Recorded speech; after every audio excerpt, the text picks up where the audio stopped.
मेरे भाइयों बहनों, जय श्री राम। जीवन में अगर सफल होना है तो एक मंत्र प्रत्येक दिन कम से कम 3 बार जरूर बोला करें और जीवन सुखद रहेगा। ओम नमो भगवते हनुमते नमः। ओम नमो भगवते हनुमते नमः। ओम नमो भगवते हनुमते नमः।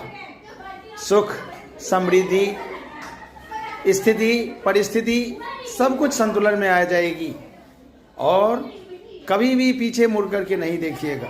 और श्री राम प्रभु का नाम कम से कम 1 पेज जरूर लिखा करें, लाल पेन से और सादा कागज पर। और इसका फिर जो है ये आपके सांसों में समाहित होना चाहिए। राम का नाम आपके सांस में होना चाहिए।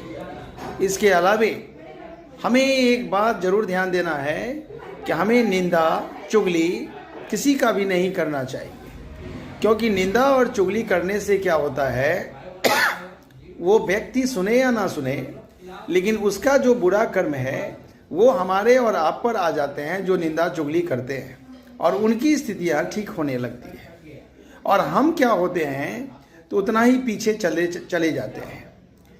तो याद रखना है कि हमारे विकास में सबसे पहली जो सीढ़ी है वह सीढ़ी हमारी सोच की होती है, और हम जैसा सोचेंगे हम वैसा ही कर्म का निर्धारण करते हैं। अगर मनुष्य और पशु पक्षी में अगर हम तुलना करें तो मनुष्य की स्थिति पशु पक्षी से थोड़ी सी डाउन हो गई है। आप देखते हैं कि पशु पक्षी में अभी भी आपस में उठने और उठाने की, विकास करने और करवाने की ये जो प्रवृत्ति होती है, ये बिल्कुल सर्वे भवन्तु सुखिनः सर्व सन्तु निरामया पर आधारित होती है।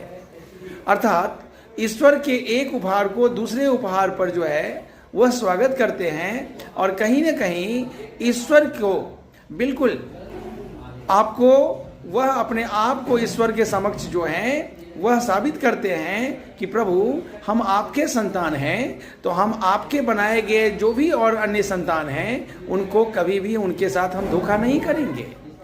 तो हम सभी मनुष्य का भी यह कर्तव्य बनता है कि हम कभी भी किसी भी व्यक्ति को बिल्कुल गर्त में अगर हम उन्हें बिल्कुल उठा नहीं सकते हैं तो उन्हें गिरा भी ना सकें, क्योंकि अगर हम ऐसा करते हैं तो हम उनको नहीं गिराते हैं बल्कि खुद गिरते हैं, जो अभी वर्तमान में दिखाई नहीं देती है। धन्यवाद। जय